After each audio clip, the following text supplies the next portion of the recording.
شادی کے متعلق میری گفتگو ہوگی۔ میرے پیارے اسلامی بھائی، شادی میرے نبی کی عظیم سنت ہے۔ یہ رشتہ کہاں سے آیا ہے میرے پیارے اسلامی بھائی؟ یہ شادی دنیاوی رشتہ نہیں ہے، بلکہ میرے پیارے اسلامی بھائی دنیاوی رشتہ کا ہے۔ باپ بیٹے کا رشتہ یہ دنیاوی رشتہ ہے، ماں بیٹی کا رشتہ یہ دنیاوی رشتہ ہے، بھائی بہن کا رشتہ یہ دنیاوی رشتہ ہے، نانا ناتی کا رشتہ یہ دنیاوی رشتہ ہے، چچا بھتیجے کا رشتہ یہ دنیاوی رشتہ ہے۔ لیکن شادی یہ دنیاوی رشتہ نہیں ہے، بلکہ شادی جنتی رشتہ ہے۔ بولیے سبحان اللہ۔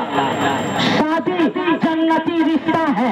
یہ کیسے ہے؟ آپ نے سنا ہوگا سب سے پہلے ہمارے اور آپ کے بعد حضرت آدم علیہ السلام کے نکاح جنت میں ہماری اور آپ کی ماں حضرت حوا علیہ السلام سے ہوئی، لیکن بات دوسری طرف رہے۔ بلکہ شادی کے متعلق میں بتانا چاہتا ہوں، اگر ہم مسلمان ہیں، اگر شادی سنت کے مطابق کریں گے، اللہ کے رسول صلی اللہ تعالیٰ علیہ وسلم ارشاد فرماتے ہیں کہ جس کے گھر میں اگر سنت کے مطابق شادی ہے تو اللہ تبارک و تعالیٰ اس کے گھر میں برکتیں عطا فرماتا ہے، اس کے گھر میں رحمتیں عطا فرماتا ہے۔ آج میرے پیارے اسلامی بھائی، ہم اور آپ بھی شادی کرتے ہیں، ہم بھی اپنا بیٹے اور بیٹیاں کی شادی کرتے ہیں، لیکن قسم خدا ہے آپ صحابہ کرام کی زندگی کو پڑھیں تو آپ کو معلوم چلے گا سب سے زیادہ اگر صحابہ کرام کی نکاح ہوئی ہے تو مسجد نبی شریف میں ہوئی ہے، مسجد نبی شریف میں صحابہ کرام سے نکاح ہوئی ہے۔ آج میرے پیارے اسلامی بھائی، ہم اور آپ کس طرح شادی کرتے ہیں آج تو میں بتانا چاہتا ہوں۔ ایک صحابی رسول ہے جن کا نام حضرت سعد الاسود ہے، ان کا نام سعد تھا، اسود کے معنی کالا، وہ بالکل کالے کلر سے صحابی رسول ہے جن کے پیر میں چپل نہیں ہے، جن کا بال بکھرا ہوا ہے، جن کے بدن پہ پھاٹا پرانا کپڑا ہے، جن کے بدن پہ گرد و غبار لگے ہوئے ہیں۔ جب جوانی کے دہلیز پر قدم رکھتے ہیں تو دل میں سوچتے ہیں کیا میری شادی نہیں ہوگی، کیا میں آقا علیہ الصلوۃ والسلام کی سنتوں کو زندہ نہیں کروں گا۔ میرے پیارے اسلامی بھائی، وہ صحابی رسول ہے، ان کے دل میں یہ خاص نبی کے سنت کا جذبہ اور ایک طوفان اٹھا ہے۔ تھوڑی دیر کے لیے سوچتے ہیں اگر شادی کرنی ہے تو مدینے کے کسی لڑکی والے کے دروازے پر جا کر اپنی شادی کے پیغام دینی چاہیے، مدینے کے کسی بیٹی والے کے دروازے پر جا کر اپنی شادی کے پیغام دینی چاہیے۔ لیکن تھوڑی دیر کے بعد حضرت سعد الاسود سوچتے ہیں اگر شادی کرنی ہے، اگر مصطفیٰ کی سنت کو زندہ کرنی ہے تو کسی دنیا دار سے مت کہو، بلکہ مدینے کے تاجدار سے جا کر کہو، محمد رسول اللہ سے جا کر کہو۔ میرے پیارے اسلامی بھائی، ذرا سا ذہن کو قریب کریں۔ میرے پیارے اسلامی بھائی، حضرت سعد الاسود ہے، مصطفیٰ کے برگاہ میں جا رہے ہیں، نبیوں کے تاجدار کے برگاہ میں جا رہے ہیں۔ میرے پیارے اسلامی بھائی، صحابہ کرام کس طرح نبی سے گفتگو کرتے ہیں؟ بہت سارے صحابہ اپنے منہ میں کنکر اور پتھر لے کر نبی کے برگاہ میں حاضر ہوتے ہیں۔ بہت سارے صحابہ اتنا آہستہ بولتے تھے، یہ سوچ کر بولتے تھے کہ میری آواز نبی کی آواز سے بڑھ کر کہیں نہ نکل جائے، نبی کی آواز سے تیز میری آواز نہ نکل جائے۔ آج میرے پیارے اسلامی بھائی، میرے نبی نے ارشاد فرمایا تھا کہ میرے صحابہ ستارے کے مثل ہیں، اگر ایک کے بھی راستے پر چلو گے تو اللہ تعالیٰ تجھے ہدایت عطا کر دے گا۔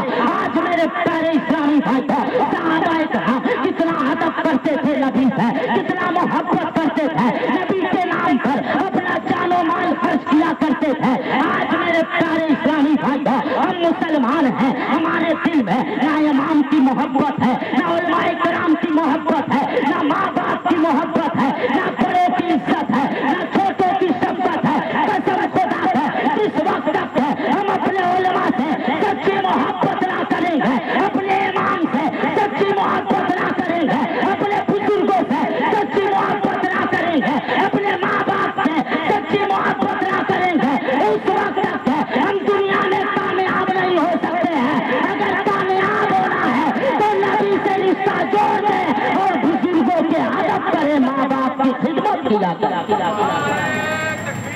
اللہ یا رسول اللہ زندہ باد۔ اللہ اکبر. بالکل توجہ کے ساتھ ماشاءاللہ آپ حضرات بہت اچھا سن رہے ہیں. بالکل ذہن کو قریب کریں. اب حضرت سعد الاسود ہیں, نبی کے برگاہ میں جا کر ادب کے ساتھ کھڑے ہیں. حضرت سعد الاسود کہتے ہیں, مسکراتے ہوئے کہتے ہیں, یا رسول اللہ کیا میری شادی نہیں ہوگی؟ جب اتنا حضرت سعد الاسود کہتے ہیں, نبی مسکرانے لگتے ہیں, پیغمبر اسلام مسکرانے لگتے ہیں, آمنہ کے لال مسکرانے لگتے ہیں. مسکرا کر فرماتے ہیں, اے سعد الاسود فلانا محلے میں ایک لڑکی ہے جو بڑی حسین و جمیل ہے. اس لڑکی کو اللہ تعالیٰ بڑی خوبصورت بنایا ہے. اس بچی سے شادی کرنے کے لیے مدینے کے بڑے بڑے لوگ پیغام بھیج رہے ہیں, لیکن اس کا باپ انکار کر رہا ہے. مدینے کے بڑے بڑے لوگ اپنا سر کے تاج اس کی خوبصورتی پر اتار کر رکھ دیے ہیں, لیکن اس کا باپ انکار کر رہا ہے. مدینے کے بڑے بڑے لوگ اپنا سارا دھن دولت اس بچی کو دینے کے لیے تیار ہے, لیکن اس کا باپ انکار کر رہا ہے. اے سعد الاسود آپ اس رئیس کے دروازے پر جائیے اور جا کر کہیے گا ہم کو نبیوں کے نبی نے بھیجا ہے, پیغمبر اسلام نے بھیجا ہے, حسن حسین کے نانا جان نے بھیجا ہے, نبیوں کے تاجدار نے بھیجا ہے. میں آپ کی بچی سے اپنی نکاح کے پیغام لے کر آیا ہوں. ذرا سا ذہن قریب کریں. علامہ خالد صاحب اور تمام علماء کرام سے توجہ چاہوں گا.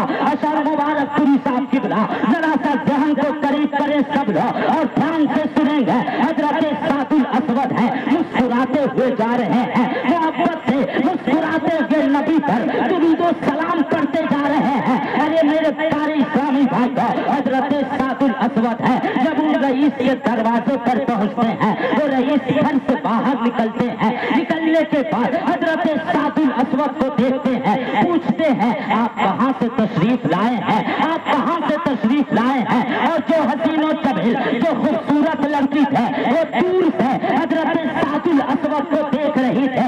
اب میرے پیارے اسلامی بھائی جب اتنا وہ رئیس کہتے ہیں تو حضرت سعد الاسود مسکرانے لگتے ہیں اور مسکرا کر کہتے ہیں ہم کو محمد رسول اللہ نے بھیجا ہے, ہم کو محمدیوں کے تاجدار نے بھیجا ہے, ہم کو حسن حسین کے نانا جان نے بھیجا ہے. اب میرے پیارے اسلامی بھائی وہ رئیس کہتے ہیں بتائیے کیا بات ہے. میرے پیارے اسلامی بھائی حضرت سعد الاسود کہتے ہیں میں آپ کی بچی سے اپنی شادی اور نکاح کے پیغام لے کر آیا ہوں, ہم کو نبی نے بھیجا ہے. اب میرے پیارے اسلامی بھائی وہ رئیس دیکھتے ہیں کہ ان کے پیر میں چپل نہیں ہے, ان کا بال بکھرا ہوا ہے, ان کے بدن پہ پھاٹا پرانا کپڑا ہے, ان کے بدن میں گرد و غبار لگے ہوئے ہیں. میری بیٹی بڑی خوبصورت ہے, میری بیٹی بڑی حسین و جمیل ہے, میں ان سے اپنی بچی کا رشتہ کیسے کر سکتا ہوں. اب میرے پیارے اسلامی بھائی تھوڑی دیر کے بعد وہ رئیس سوچنے کے بعد کہتے ہیں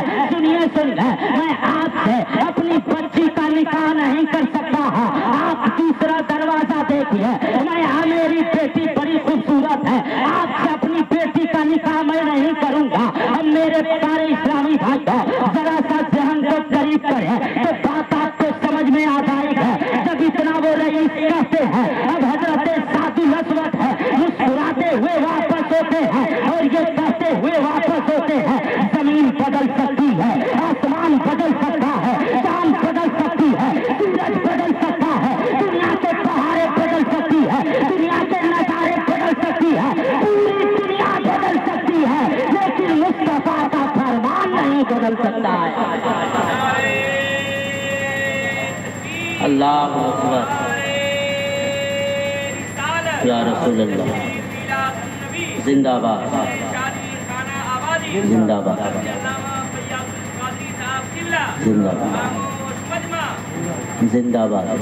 بالکل توجہ کے ساتھ ذرا سا ذہن کو قریب کریں گے تو بات آپ کو سمجھ میں آ جائے گا. اب وہ رئیس گھر کے اندر گئے, بیٹی باپ کے قریب آ گئی, پوچھتی ہے ابا حضور سنیے آنے والے کون تھے, کون سا پیغام لے کر آئے تھے. بیٹی سے باپ کہنے لگتے ہیں اے میری بیٹی سنو, وہ آنے والے کوئی اور نہیں تھے بلکہ صحابی رسول تھے, وہ آنے والے کوئی اور نہیں تھے, نبی سے محبت کرنے والے تھے, وہ آنے والے کوئی اور نہیں تھے بلکہ صحابی رسول تھے.